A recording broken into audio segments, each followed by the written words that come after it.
Well, starting tomorrow, work is the rest of your life. That's right. So my first wish, find work that gives you great joy. Jensen is here, of course, the CEO of NVIDIA.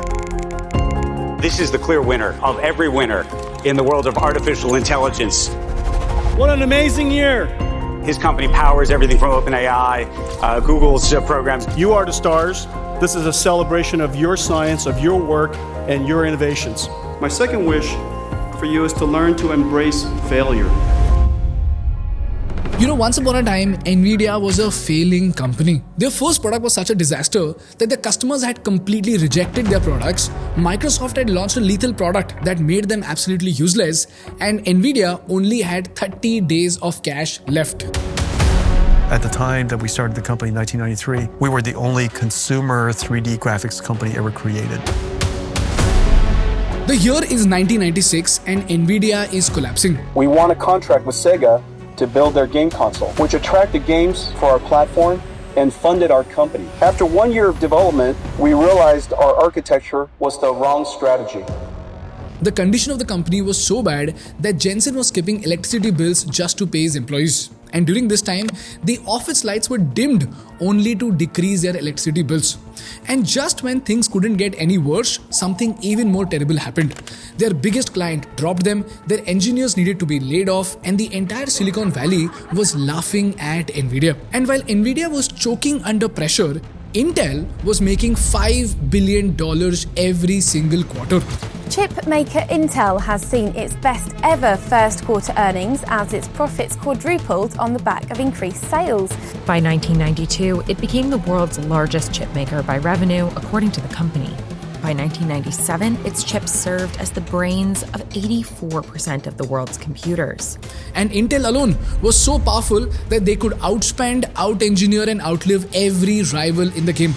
But right when NVIDIA was about to die, a miracle happened. Jensen Huang built a chip so miraculous that it did not just save NVIDIA, it was a stepping stone to turn NVIDIA into the most powerful company in the world. And today, ladies and gentlemen, NVIDIA is worth $4.2 trillion, which is more than Apple, more than Microsoft, and more than the GDP of 185 countries in the world. Today, NVIDIA is the belle of the ball. Today's gain was yet another record high.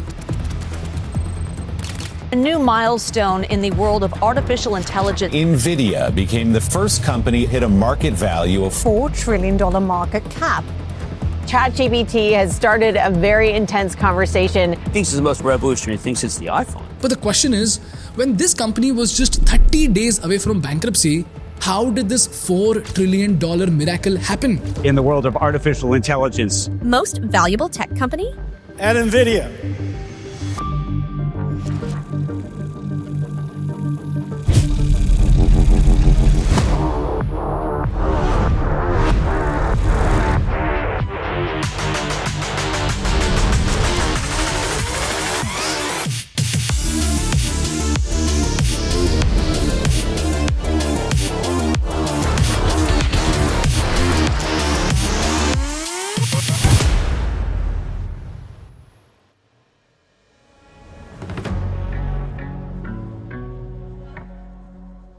Before we dive in, let's take a moment to thank Odoo for supporting our podcast. Imagine a small manufacturing company in Pune that consistently juggles between multiple software tools like one for inventory, another for accounting, and another for sales. This leads to miscommunication, inefficiencies, and valuable time is lost in just managing these disconnected systems. But what if all your business needs could be handled in just one place? Well, this is where Odoo comes in as a game changer for businesses of all sizes. Odoo is an all-in-one enterprise resource planning platform that brings together 45 easy-to-use applications. Whether you are managing your sales, invoicing, project management, inventory, or even building a website, Odoo centralizes everything on a single platform. So no more juggling, no more disconnected tools, and no more dealing with messy integrations. Odoo has a very seamless integration. Every app communicates with the other, which creates a unified system. For example, sales is automatically in sync with inventory and accounting, which gives you a real-time overview of your business performance. And Odoo's user-friendly interface ensures that everyone from a seasoned manager to a first-time user can adapt to the platform effortlessly. So as your business grows, Odoo grows with you. It's completely scalable and it will allow you to add new applications as your needs evolve. Automation tools streamline repetitive tasks and give you more time to focus on what truly matters, which is scaling your business. The best part, your first Odoo application is completely free for life with unlimited hosting and support included. So if you want to grow your business in a flash, check out the link in the description and start your journey with Odoo today.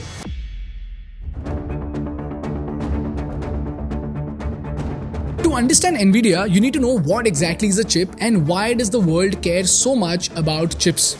You see, in 2025, when you're holding a phone, watching videos, using AI, making calls, or even scrolling through Instagram, none of this magic comes from your screen. It comes from something invisible which is buried deep inside your phone. This object is called a chip. It's not just any part, it is literally the brain of everything digital. So every time you swipe to unlock, tap to shoot in a video game, zoom on Google Maps, or even while watching a YouTube video, a chip is doing millions of calculations every single second just to make these functions happen. It takes your tap, decodes it, renders it, processes it, and then turns it into an action on the screen. And the most miraculous thing about chips is that they are faster than a blink of an eye, smaller than your fingernail, but they are so powerful that the entire world, from Instagram to ChatGPT to Netflix to Amazon to even Apple iPhones, run on these chips. But back in 1993, this was not very obvious. At the time, the PC revolution was just starting. All the major tech companies would be racing to the pinnacle of the PC market. From Microsoft software and faster processors to 3D graphics and modern gaming. A storm that would change how we work, play, and live. The world of 1993 was completely different. Computers were bulky, expensive, and mostly boring. So all you could do with these computers was use spreadsheets, Word documents, and boring 2D interfaces. But that is when something insane happened, when the world was introduced to a new concept called video games.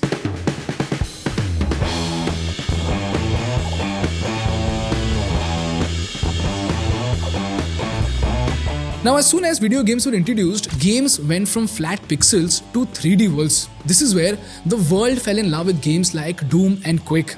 But this is when Jensen and his two co-founders observed two big problems in the industry.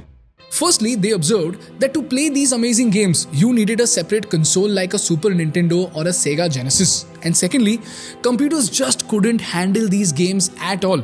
They didn't have specialized chips that were needed to run high-speed, high-quality graphics because these chips needed to do billions, I repeat, billions of calculations every single second to make you play a simple game.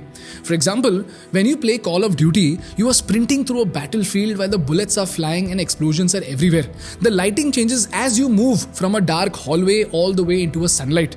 And while this happens, shadows shift and smoke reacts to gunfire. But behind the scenes, the computer is working like crazy. The computer is figuring out how bright the sunlight should hit your helmet, how shadows fall on the wall behind you, and how the grenade spins through the air and how it explodes right next to an enemy. And all of this movement, physics, lighting, and reaction is being calculated in real time. The computer does this 60 times per second, frame by frame, to keep the game smooth and real. That's millions of tiny calculations happening at lightning speed. Sounds like a lot, right? Now you would think, what's the big deal with a computer making a million calculations? It should be simple. Look at this. This is Mario 64 in 1996, which needed 100 million calculations every second to run. Minecraft in 2011 needed 100 billion calculations per second. And new games like Call of Duty Modern Warfare 2 need over 36 trillion calculations to be done every single second. That is what it takes to make every explosion feel real, every reload feel smooth, and every shot hit just right. That's what it takes a computer to give you the perfect headshot. And to do all of this back then, you needed a miraculous chip that can perform billions of calculations per second. But the problem was that back in 1995, people would laugh at games thinking it was a kiddish domain. Everyone saw games as toys for kids. In fact, the entire tech world was busy chasing business software, servers, and spreadsheets, because of which VCs turned these game companies away Engineers did not want to join game companies, and the industry saw it as a complete waste of talent. So the question is, when the entire world was against games, why was Jensen crazy enough to build chips for games? Well, this is what reminds me of something very wise that Anupam Mittal told me at the podcast. He said that a great entrepreneur is defined by the most non-obvious insight he has about the industry that nobody else believes in. I repeat, a great entrepreneur is defined by the most non-obvious insight he has about the industry that no one else believes in. In this case, while everyone discarded games, Jensen believed something the world hadn't realized yet. While the world mocked games, Jensen was watching the math behind this madness. When others saw fun, Jensen saw the future in gaming because games demanded speed, they required higher resolution graphics, and they had to run millions of calculations with no lag and no delay. So Jensen knew that if they could only build chips that were powerful enough to run games smoothly, they could build chips for anything. If their chips could survive the chaos of a video game, they could thrive in any field, from rockets to robotics, from medicine to movies. That is how NVIDIA saw chips as a gateway to the future of computing. That is how, ladies and gentlemen, in 1995, NVIDIA launched their first product, a computer chip called NV1. The NV1 chip that was released in November 1995, Sound Blaster compatible audio systems, and 15-pin joystick ports. To top it off, it would be compatible with the Sega Saturn console that was about to hit the market. The stars were aligned for it. This chip was supposed to be magical because this one chip alone could handle everything from graphics to sound and even game controls. And back then, Sega, the Japanese gaming giant, partnered with NVIDIA and bundled their new PC game controller with NVIDIA's chip. So when this collaboration happened, to the entire industry, it looked like the perfect match. There was a giant gaming company and there was a chip manufacturer who was being supported by the giant gaming company. So it couldn't be any better. But this is when something terrible happened. Like I said in the intro, NVIDIA NV1 failed so miserably that NVIDIA had to beg Sega to break the partnership, and things got so bad that out of the 250,000 units they sold, 249,000 units came back from the distribution partners. The question is, why? This was supposed to be the perfect match in Silicon Valley, right? Well, the reason was Microsoft. Microsoft launched something called DirectX. One example of this was Microsoft's DirectX. It's the most powerful and efficient graphics API. Microsoft's DirectX APIs only supported triangle primitives. DirectX was a set of rules and tools created by Microsoft in 1995, especially for game developers. So DirectX was Microsoft's way of telling the game developers that if you want your games to work on Windows PCs, you'll have to follow these instructions. And the first rule was to use triangles to draw everything. Now I know this sounds a little complicated, so let's break this down using a game that we all love, which is Call of Duty. In Call of Duty, when you see a soldier running, the gun in his hand, the helmet on his head, and the buildings around him, all of them are built using thousands of tiny triangles. Triangles are like digital Lego blocks. Stack enough of them and you will get a face, a weapon, and even a whole battlefield. These are called low poly models, which are made up of simple triangles and optimized for speed.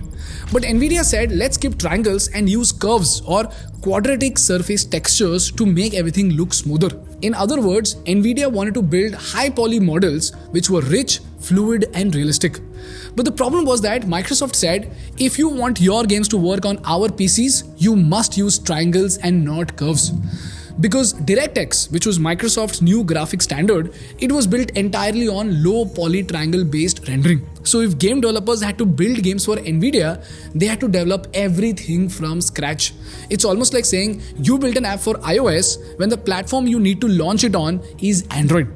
That is what happened to NVIDIA when they built a graphics chip NV1 that did not follow DirectX. That's what happened to NVIDIA when they built the graphics chip NV1, which did not follow DirectX instructions. So if you think about it, this wasn't just a tech disagreement, this was war. Microsoft had locked the doors and NVIDIA had built the wrong key. So the game developers started ignoring NV1 and NVIDIA was left with 249,000 useless chips. This is the reason why NVIDIA practically had to beg Sega to break the contract. Eventually, their distributors returned the product and NVIDIA was 30 days away from bankruptcy. So the question is, what exactly did Jensen do and how did he turn NVIDIA into this $1 trillion miracle? Well, you know what? Somehow this crazy guy gathered his remaining engineers and said, guys, we are going to build a new chip and we are going to do it in record time. But this time, we will not test it on hardware.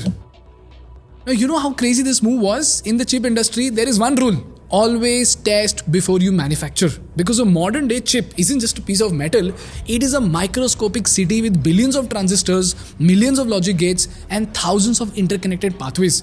It's like building a skyscraper with 100 billion electrical switches. Now imagine, you cannot touch the wires, you cannot see the switches, and you get only one shot to get the wiring right. And testing is super critical because even if one connection is misrouted, the whole chip will fail. If one logic gate is out of place, the chip will overheat and crash. And the cost of this failure is not thousands of dollars, it is millions of dollars. Because when you send a chip design to the factory, they don't make you one chip, they will manufacture 1 million chips. So even if there is just one bug, you would have just mass produced 1 million broken chips. But even then, Jensen sent his chips to TSMC without physically testing it. It was a madman's decision. In fact, all Jensen did was simulate the entire chip in software and tested it only virtually. Almost like trying to launch a rocket, but only in a 3D simulation software. If the software was wrong even by a nanosecond, the chip would be dead on arrival. And NVIDIA would be finished. So after sending the chips for manufacturing, Jensen and his team waited for 8 long weeks. Nobody could sleep and every day they would talk about the same thing. Did we make a mistake? Did we do everything right? And what if we missed something? And then finally, after 8 weeks, the product arrived. And with their heart pounding, the team loaded it and hit power on. And ladies and gentlemen, what they saw was a miracle. And this miracle is something that Jensen will never forget. Guess what? The chip worked perfectly. No bugs, no glitches. And the graphics rendered beautifully, games ran smoothly, frame rates flew, and the developers fell in love with this chip. This chip was called RIVA 128. NVIDIA designed its first high-performance graphics chip in 1997. The RIVA 128, which stands for Real-Time Interactive Video and Animation Accelerator, was a pretty impressive GPU. RIVA 128 is the world's first fully accelerated, hardware-accelerated pipeline for rendering 3D. And once the reviewers used RIVA 128, they loved it so much that they screamed to the world that NVIDIA had built something extraordinary. And that is how the orders started coming and RIVA 128 started selling. It sold so well that within the first 4 months of launch, NVIDIA had shipped 1 million units, more than any other chip maker in the world in the same span. This wasn't just a comeback, it was the rebirth of NVIDIA. But as usual, again, there was one big problem. This chip alone wasn't enough to make NVIDIA the $4.2 trillion company that it is today. Because remember, Silicon Valley in 1997 was booming with hundreds of startups with millions of dollars in funding. So the question is, how did NVIDIA beat the competition and how did it become the AI god that it is today? Well, after the miracle chip RIVA 128 launched, NVIDIA became the undisputed king of 3D graphics acceleration. And while competitors were busy catching up, Jensen pushed even harder. In 1999, NVIDIA launched a chip called the GeForce 256, the world's first GPU or Graphics Processing Unit. This is where NVIDIA started the parallel processing revolution. And here's a video to help you understand the difference between CPU and GPU better. In 3, 2, 1. Let me speed it up.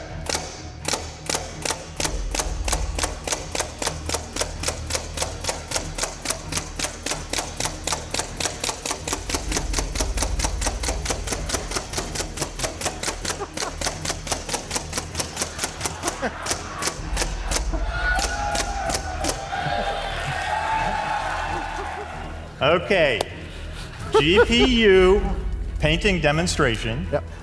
In 10, 9, 8, 7, 6, 5, 4, 3, 2, 1.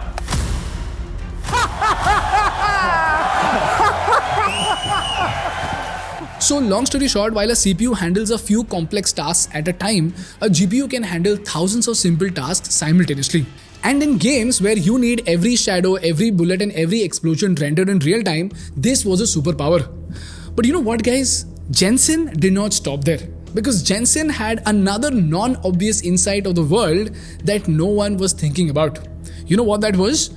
While most people thought GPUs were built to make games look better, Jensen saw something the world didn't. He realized that the same chip that makes a bullet fly in a game could also calculate how a rocket lands on Mars. It could also simulate how cells behave in the human body, or even train a machine to think like a human. So where others saw a graphics chip, Jensen saw a new kind of brain. A brain built not just for games, but for rockets, medicines, and something called artificial intelligence. And that is when NVIDIA stopped being a chip company and started becoming the future of computing. So in 2006, Jensen did something that most CEOs would never do even in their wildest dreams. He invested all his profits to build something that didn't even have a market yet. This product was a software platform called CUDA. For non-techies, I have to tell you that CUDA, or Computer Unified Device Architecture, was this magical programming model that unlocked the full power of NVIDIA chips. So before CUDA, GPUs were mostly used for graphics. But with CUDA, developers could now use them for anything. For example, with CUDA, a scientist could simulate disease outbreaks in seconds, a self-driving car could see a child running into traffic and stop, and NASA could calculate a rocket's path to Mars in real time. So in short, CUDA turned NVIDIA chips from gaming tools into world-changing engines. So, magical, right? After developing CUDA, within a few years, NVIDIA should have become a $1 trillion company, isn't it? Well, guess what? It did not. You know why? Because CUDA was 10 years ahead of its time. Yes, CUDA was 10 years ahead, so far ahead that it was almost like inventing the rocket engine before humans even wanted to go to space. So CUDA was powerful, it was futuristic, but nobody knew what to do with it. In fact, in 2006, AI wasn't even ready. There was no ChatGPT, no concept of self-driving cars, no billion parameter models at all. And the world was still using simple algorithms that did not need massive computing power at all. So it's like people were solving math problems with calculators and Jensen somehow gave them a supercomputer. What will they do with a supercomputer when they were just using a calculator? You get this, right?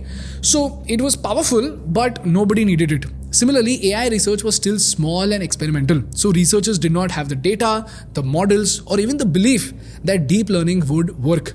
So CUDA was ready, but the world wasn't ready for CUDA. So for 6 years, I repeat, for 6 years, nothing happened.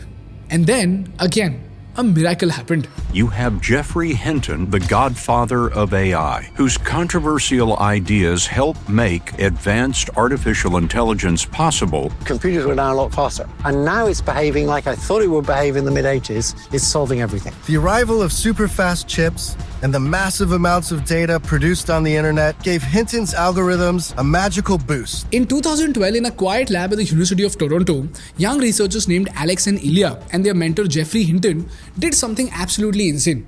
They had a dream to build a computer brain that could see like a human. So if you gave the computer an image, they wanted the computer to tell you if it was a dog or a cat, a car or a truck, a hospital room or a battlefield. But here's the twist. They did not use a giant supercomputer from NASA. As it turns out, they used an NVIDIA chip and it was powered by NVIDIA CUDA. So this computer was fed with millions of images of faces, animals, cars and cities. And somehow, the GPU did not just crunch numbers, it started learning. And eventually, the computer learned how to see. And this AI model was called AlexNet and it entered the biggest AI competition in the world on 30th of September 2012. And you know, this day will be remembered in history as the day the world fell in love with NVIDIA. You know why? Because AlexNet did not just win the biggest AI competition, it literally obliterated its competition. In 2012, a group of 3 researchers submits an entry to a famous competition where the goal is to create computer systems that could recognize images and label them with categories. And their entry just crushes the competition. It gets way fewer answers wrong. It was incredible. It blows everyone away. It's called AlexNet, and it's a kind of AI called a neural network. And they did it on NVIDIA GPUs. All of a sudden, GPUs weren't just a way to make computers faster and more efficient. They're becoming the engines of a whole new way of computing. And this was a big deal because before AlexNet, AI was considered to be only theoretical, it was slow, clunky, and disappointing. But AlexNet proved 3 very important things to the world. Number 1, they proved that AI can learn if you give it enough data.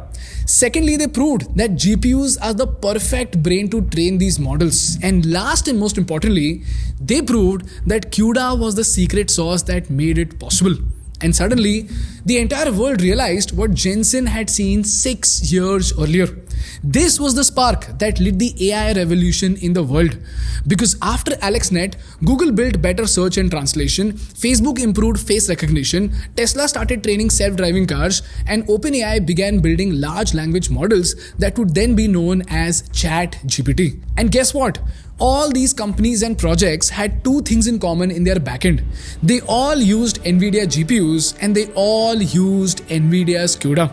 This wasn't just a win for Jensen, this was the birth of the modern AI revolution. And when all these giants started using NVIDIA GPUs, NVIDIA became a $4 trillion company. And that is how Jensen turned a company that was 30 days away from bankruptcy into a $4 trillion miracle. Eventually, NVIDIA became the most powerful company on earth. I try to spend my time as much as I can on the things that I believe will have long-lasting influence on our company. I wish for you to love your work as much as I've loved my work. The nearly 6,000 employees at NVIDIA and everybody I've ever worked with in the computer industry knows I love my work. NVIDIA is my life's work, one that I'm passionate about and one that I'm giving my very best to make as great as possible.